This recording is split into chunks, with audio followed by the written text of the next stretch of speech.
Right, so What you say now? okay. Right, and so I'm joined here by Molly Karloff, who are going to be playing at desTINAtion 2023 on the 15th of July at the Corporation in Sheffield. Hi, guys. Hey, how you doing? Hi. So, what's going down then in Molly Karloff land? All things Molly-ish happen here. We're getting ready to play for desTINAtion, obviously. We've got a new single coming out on the 21st of July. We've just announced the release of our album on the 6th of October. Yeah, and then there's been some other dates and just general stuff that I can't remember right now off the top of my head is happening because you caught me on the hop. But yeah, that's pretty much it. Yeah, we just did. What was the last thing we did? Hard Rock Hell, wasn't it? Yeah. Right. Yeah. Can we talk about what we're doing this week and next week? Or is that all secret? Go for it. I don't know. Yeah, what are we doing this? Oh, so that again. Go on then. Well, you know, the place we're going to with the guy with the camera. The place with the guy with the camera. Oh, what the are you having like a special photograph shoot? Are you? Just me? Yeah. We're making a porn film. For the Joey's branching out into porn. It's a special cup of tea porn. Oh no, that's done. I've done that. I'm talking about a special kind of porn where I've got all my clothes on and Simon and Sam are there and we play some music. Music porn. Yeah. Okay, so obviously we're going to be playing. Yeah, we're shooting a new video. Well, two new videos actually. Before, I'm not sure whether it's the day before the day or two before the desTINAtion festival. We're shooting a couple of new videos. I guess we'll just decided to join us.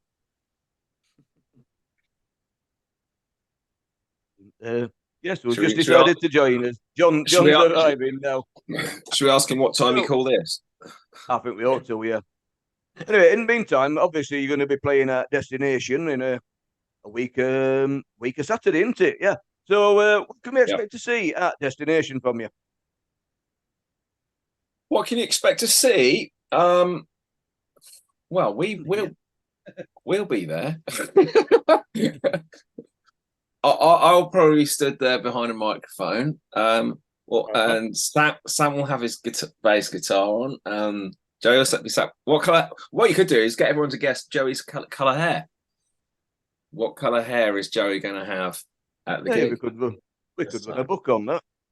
Yeah. So I mean, you all knew Tina, and she actually named a camper van after you, didn't she?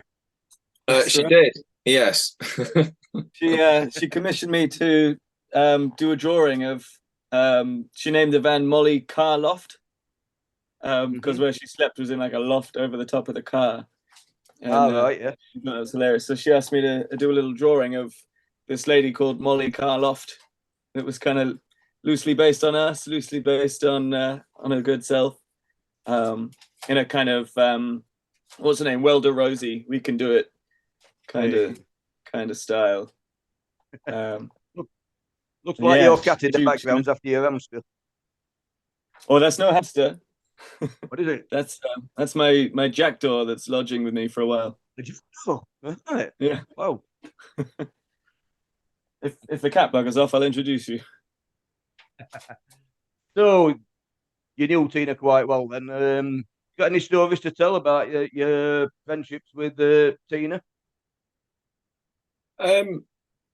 No, I mean she was quite a lot of our gigs, and it is kind of weird, you know, the ones that you get used to seeing her at, that she's not down the front, you know, like in the photographer's pit. She was I think the last time we saw her was we threw a party for the backers of our Kickstarter campaign.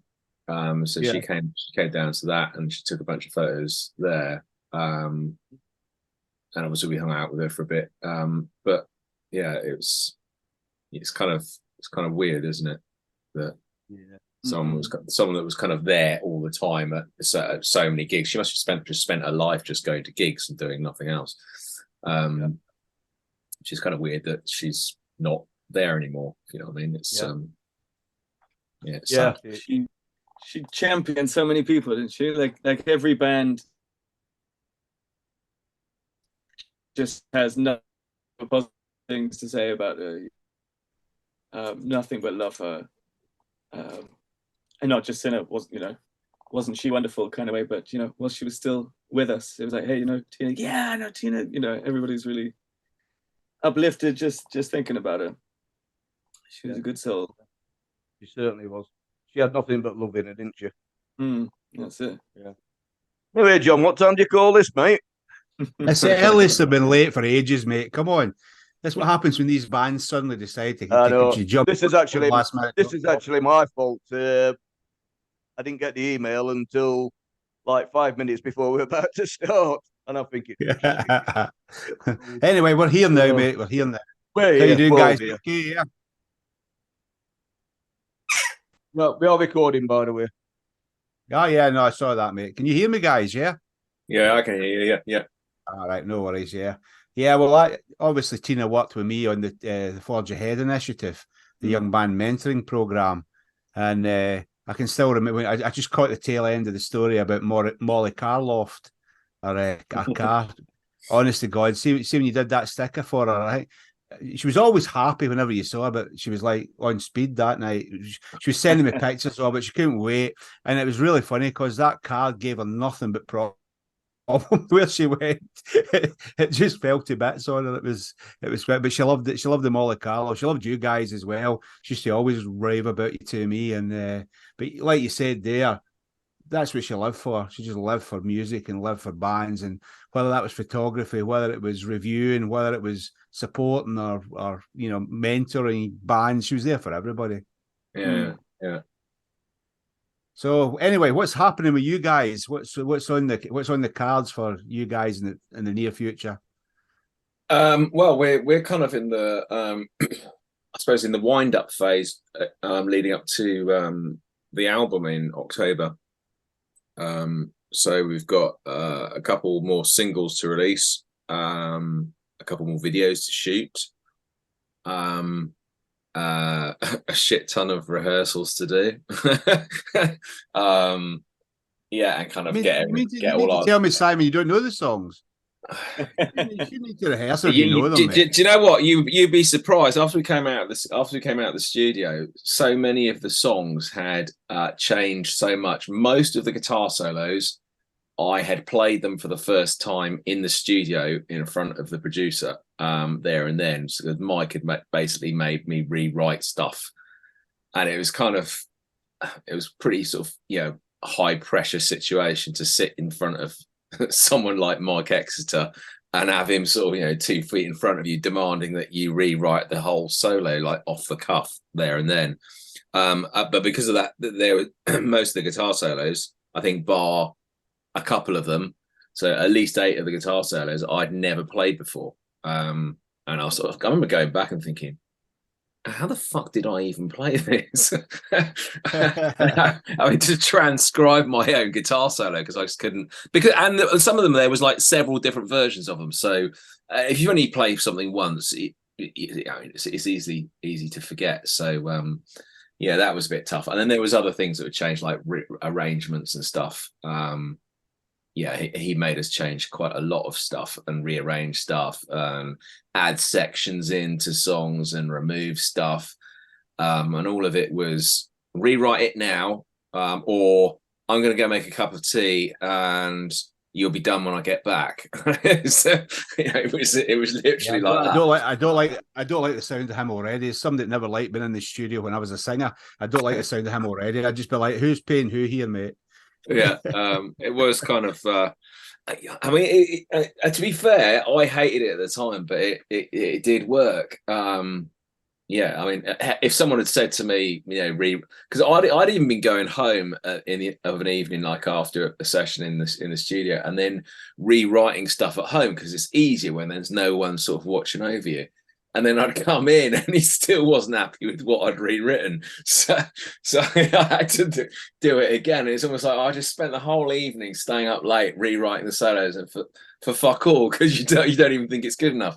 So yeah, it was always you can do better than that. You know, you can that could be better, that could be better. And he just sort of keep pushing you. And he had a knack of sort of taking to that point where you wanted to punch him in the face, and then he'd sort of go, right, tea time. You know, everyone would pile down to the kitchen for a cup of tea, and yeah, and then that sort of broke the atmosphere, and then of course it was back up to the control room to do some more. So it was a bit of a slog, but yeah, I suppose that's just out of interest. The business head me saying you weren't paying him by the hour by any chance, were you? Because I could see then why he was extending it outwards.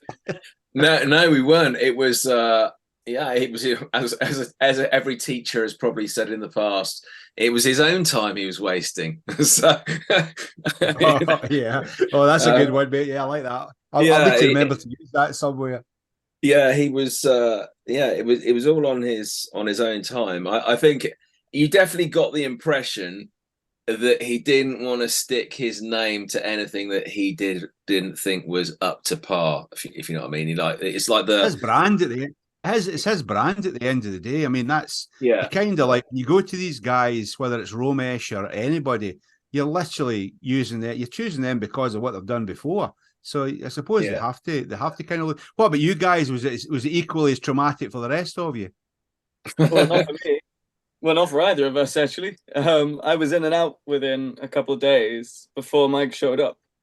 So I just got all my drums done in no time, and then left Simon to worry about everything else.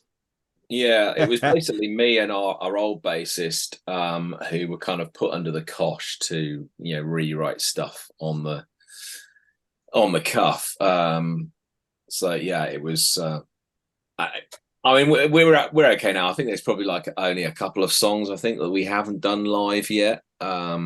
And that we'll easily have that sorted by the time, you know, October, well, probably before then actually, but certainly by the time October rolls around. Yeah, it was just, and now I think, you know, now looking back, you go, okay, that I'm used to playing those solos, and it's not even such a drama, but at the time it was kind of stressy. Do you know what I mean? Overall, looking back though, has it improved the songs?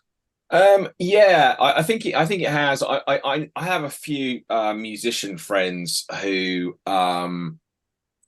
let's just say they don't pull any punches and they don't dish out compliments very, very easily. And the general consensus is that the solos all work in the songs, the arrangements of the songs all work as a structure, in that there is the right amount of flow. And if you looked at the sort of what Mike used to call the landscape of the song, where it starts off, and does it rise up for the chorus, and does it go up throughout the song, or does it tail off, or what's the kind of vibe of the song? Does the landscape of that song kind of follow that? That was kind of the approach that Mike was taking, and I think the consensus is that it has worked. I mean, if you listen to the demos that we had before we went into the studio, some of the songs are like night and day. I mean, you can hear it's the same song. It's got the same component parts. I suppose it's a bit like saying, well, all houses are made of bricks, but that one's a shitload better than that one. The bricks are all the same, but the end result is very different. So, I think it did work. It just wasn't very enjoyable at the time. And there is things I think you're desperate to get back in, Simon. Eh? You'd be desperate to get back in. I think I would do it. And I did speak to Mike about this afterwards, and he said, well, what you should do is get me involved earlier in the process, so that I'm coming in and suggesting things during the rehearsal stages and when you're sort of completing the writing process, rather than doing that in the studio, and me putting you under pressure to do it because time is money in the studio, sort of thing. So I mean, if we were looking back, Simon, just let me write the songs. Don't bother writing anymore. Just do them from start to finish. You just play them. Joey's just gonna write. He's got one coming about. What's the next one about? Chocolate cake, isn't it? It's a Oh, good yeah, cup of sure. tea. Yeah. Nothing wrong with that, mate. Hey, Bath, everybody loves a time bit cup of chocolate. tea and breakfast time chocolate cake. Okay, guys. Well, I'm looking at the time. We've got a tight schedule tonight with interviews. So, very quickly, can you give us one last plug for yourselves and for desTINAtion? Well, the obvious thing to say is come and see us. Ignore all the other bands on the bill. Just come and see Molly Karloff because that's the only one that matters, obviously. Way Is to any go, bands on dude. the Way bill? to go. Any bands on the well- bill you're particularly looking forward to seeing yourself? I'm looking forward to Tiger Tails, Yeah. the Tiger Hot Tails. Dam, Ash and Bad Reach. Actress. Yeah. There's quite a few actually on this bill. I'm quite looking for this because there is a lot of good bands on the bill. So it means that whilst we're sort of stood around waiting, we will be entertained, which there's nothing worse than being at a festival when the other bands you're not really into. Do you know what I mean? It's whereas this one's going to be good, I think. So yeah, it's going to be cool. That's Something cool. for everyone, Okay. guys. Something for everyone, guys. That's what we tried to aim for. And of course, Yeah. every band is somebody that Tina absolutely loved. Mm. She had good taste. She did, mate. She definitely did. And you know what? As soon as as soon as the news came out, we just knew that this event was going to be happening at some point. Like there's enough bands that would want to make this happen. So when we were asked, it was like, well, obviously. Yeah. We were having to say no to loads of bands. I'll be honest with you, because there were literally dozens and dozens of bands that were available, wanted to play it, but we tried to balance it between every band that she loved, but the other thing was as well, it was to try and make sure that we covered all the genres she loved as well. And that the festival worked as a whole, so like there's a bit of metal, there's a bit of rock, there's a bit of this, there's a bit of that. So that's what we tried to do with it, and we hope that that's what's going to happen. Well, we're sure that's what's going to happen. And to be honest with you, I've never seen you guys play before, so I'm really looking forward to it. And we better impress you then, haven't we? I've seen you before. I saw you in Chesterfield. It's a while ago at Real Time, and Coyote Mad Seeds were support on the night. Yeah, I remember that one. Time ago. Oh Christ! So that was with That was with Tom on bass. that was with Tom on bass, wasn't it? That was with. Come on, what? I remember other band were on the night now, but I remember they were a Coyote good Mad night Seeds. anyway. Yeah, so that was a while ago. Yeah, so anyway, thank you very much for the interview, guys, and we will see you at desTINAtion. Absolutely. Thank you. You're there. See you then, guys. Cheers. See ya. Cheers, Take man. care.